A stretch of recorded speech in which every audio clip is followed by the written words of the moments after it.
नमस्कार दोस्तों, मैं आलोक सिंह आज आप लोगों को पॉलिटी के सेक्शन में, राज व्यवस्था के सेक्शन में पहला टॉपिक जिसे हम कहते हैं भारत का संवैधानिक विकास, भारत का संवैधानिक विकास, यह जो टॉपिक आपको दिख रहा है इसके विषय में आज आपसे चर्चा होगी। यहाँ पर ध्यान दीजिए कि भारत का संवैधानिक विकास या किसी भी देश का जो संवैधानिक विकास होता है वह अचानक नहीं होता है, उसका एक कालक्रम होता है, घटनाएं तमाम जुड़ी होती हैं और उन घटनाओं का आपस में एक कोरिलेशन या सहसंबंध होता है, अंतर संबंध होता है, वह एक दूसरे पर आधारित होते हैं। तो भारत का यह जो संवैधानिक विकास हुआ इसके विषय में अगर हम चर्चा करें तो यह भी अचानक नहीं हुआ। हमने कहा बहुत सारी चीज़ें भारत में एक परिवर्तन के दौर से गुजर रही थी।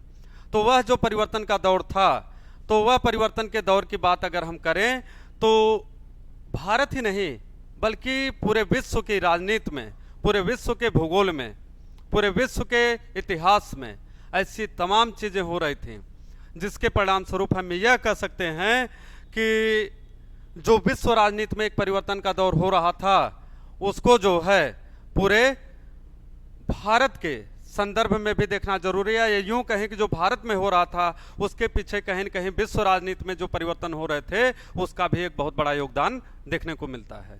ठीक है, तो आज जो टॉपिक है आपका भारत का संवैधानिक विकास, तो इस टॉपिक पर जाने से पहले अगर हम बात करें तो हम देखते हैं कि भारत के संवैधानिक ऐतिहासिक विकास का जो सन है वह 1600 दिखा रहा है। इसका मतलब है कि जब British east India company Bharat में आती है, यहाँ पर आप देखेंगे कि लाइन दिया हुआ है कि ब्रिटिश ईस्ट इंडिया कंपनी, तो ब्रिटिश ईस्ट इंडिया कंपनी का जो यह क्रम यहाँ पर दिखाया जा रहा है कि आती है, तो इसके विषय में ईस्ट इंडिया कंपनी का यह जो क्रम यहाँ पर दिखाया जा रहा है आपको, तो यह दिखाया जा रहा है कि 1600 में। लेकिन एक चीज़ और याद रखिएगा कि 1599 में ब्रिटिश संसद के द्वारा यह प्रस्ताव पास किया गया कि British east India company Bharat में व्यापार करेगी और वह इकलौती कंपनी थी भारत में व्यापार के लिए। लेकिन हमने कहा कि हम इससे बाद की कुछ घटनाएं, इससे पहले की कुछ घटनाएं, दोनों को जब तक समझेंगे नहीं तब तक इसको ठीक से समझ नहीं पाएंगे।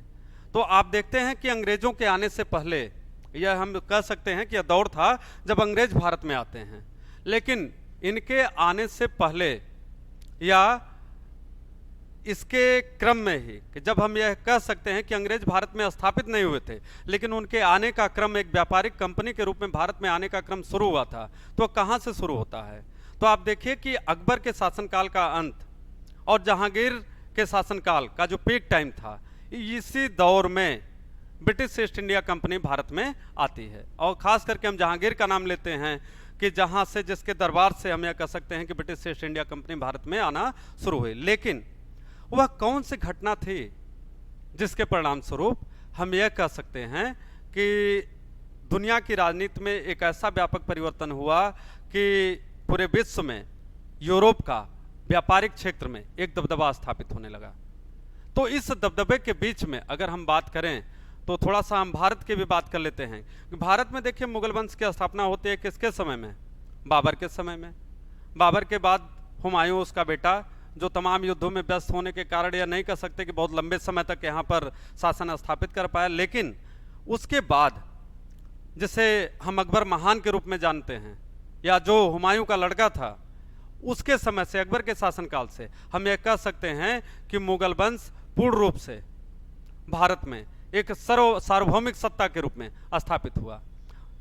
अकबर के बाद आता है उसका बेटा जहांगीर, जहांगीर के बाद शाहजहां, शाहजहां के बाद औरंगजेब, और औरंगजेब के बाद तमाम ऐसे शासक आए मुगल वंश में जिन्हें हम कमजोर शासक के रूप में देखते हैं, या ऐसे शासक जो भारत की एकता एवं अखंडता को अक्षुण्ण नहीं बनाए रख सके, या उस मजबूत प्रशासनिक व्यवस्था को, जो ताकतवर प्रशासनिक व्यवस्था मुगल वंश ने स्थापित की थी औरंगजेब के समय तक, उसको चला नहीं पाए।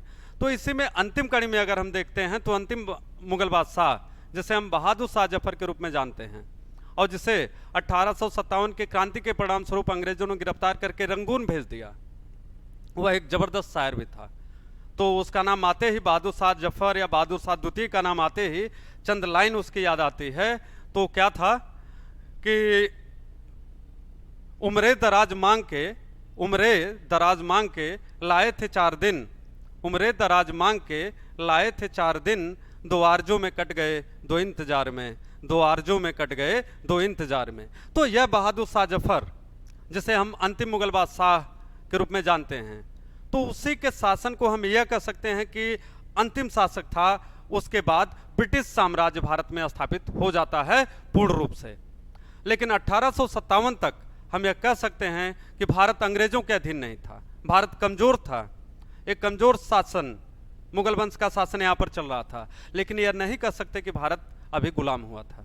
लेकिन 1857 की क्रांति में यह क्लियर हो गया कि जब बहादुर शाह जफर को अपदस्थ करके, उसको गद्दी से हटा करके और उसे म्यांमार भेज दिया गया, रंगून भेज दिया गया, तो उसके बाद से यह कह सकते हैं कि भारत में ब्रिटिश हुकूमत जो है पूर्ण रूप से स्थापित हो गई।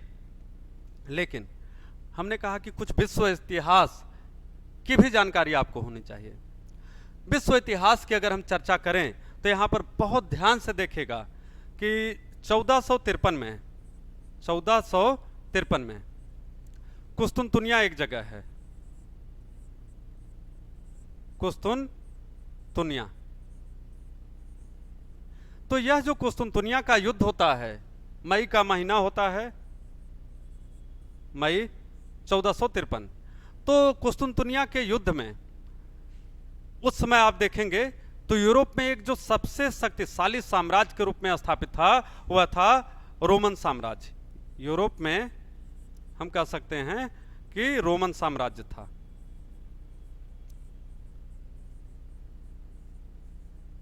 इस रोमन साम्राज्य को किसने पराजित किया? तुर्कों ने। और 1453 के कुस्तुनतुनिया के युद्ध में जैसे ही इसको पराजित किया तुर्कों ने, रोमन साम्राज्य को, यह क्लियर हो गया कि अब यूरोप के लिए जो स्थल मार्ग था एशिया की तरफ जाने का, वह पूर्ण रूप से क्या हो गया? अवरुद्ध हो गया, बंद हो गया। पूरा का पूरा स्थल मार्ग जो है यूरोप वासियों के लिए, यूरोप के व्यापारियों के लिए एशिया में जाने का तुर्कों ने क्या कर दिया? बैरिकेटिंग कर दी, इसको बंद कर दिया। ठीक है। और यहां पर जब यह मार्ग इनके लिए बंद हुआ तो देखिए, एक कहावत है अंग्रेजी में, crisis creates the leaders, crisis creates the leaders. जब संकट आता है तो नेतृत्व भी जन्म लेता है, जब संकट आता है तो नेतृत्व भी जन्म लेता है। यही चीज कुछ यूरोप के साथ हुई, जिसे हम कह सकते हैं कि एक चुनौती के बीच में एक अवसर, जिसे आज हम कहते हैं या आपके प्रधानमंत्री बार बार कहते हैं, आपदा को अवसर में बदलिए। तो अंग्रेजों के सामने, यूरोप के सामने भी, यूरोप हम बात कर रहे हैं, यूरोप के सामने भी एक आपदा आई। आपदा क्या थी? तुर्क, एक मजबूत तुर्क साम्राज्य जिसने मजबूत रोमन साम्राज्य को यहां पर हराया और पूरे दुनिया में यह हल्ला मच गया कि तुर्कों ने रोमन साम्राज्य को हरा दिया। तो यह भी हल्ला मच गया कि अब यूरोप कहां से एशिया में प्रवेश करेगा? अब यूरोप एशिया में कहां से प्रवेश करेगा? तो यह मार्ग जो है पूर्ण रूप से क्या हुआ? अवरुद्ध हो गया यूरोप वासियों के लिए। अब यूरोप के लोगों को व्यापार करना था, तो व्यापार करने के लिए वो कहां से जाते? तो यहां पर ध्यान दीजिएगा, उन्होंने तमाम तरीके के प्रयोग करने शुरू किए और उस प्रयोग में जो सबसे महत्वपूर्ण चीज आपको दिखेगी वह क्या था? समुद्री मार्गों की खोज, समुद्री मार्गों की खोज। तो आप देखेंगे यहां पर इस समुद्री मार्गों की खोज में सबसे पहले कोलंबस का नाम आता है। कोलंबस, कोलंबस ने 1492 में किसकी खोज की? नई दुनिया की। नई दुनिया, नई दुनिया किसे कहा गया? लैटिन अमेरिका, अमेरिका, और हम कह सकते हैं कि अमेरिका, जो नॉर्थ अमेरिका है, यह पूरा एरिया जो है यहां पर। इसके बाद 1498 में, 1498 98 में। आप नाम जानते हैं पुर्तगाली समुद्री यात्री जिसे हम कहते हैं वास्को डिगामा। Vasco da Gama. तो वास्को डिगामा 1498 में आता है, कोलंबस 1492 में। तो वास्तव में कोलंबस जो है वो आना चाहता था कहां से? उत्तर महासागरीय से होते हुए, अफ्रीका के एकदम दक्षिणतम बिंदु से होते हुए, वह उस हिंद महासागर, अटलांटिक महासागर से होते हुए, हिंद महासागर होते हुए वह आना चाहता था कहां? एशिया में।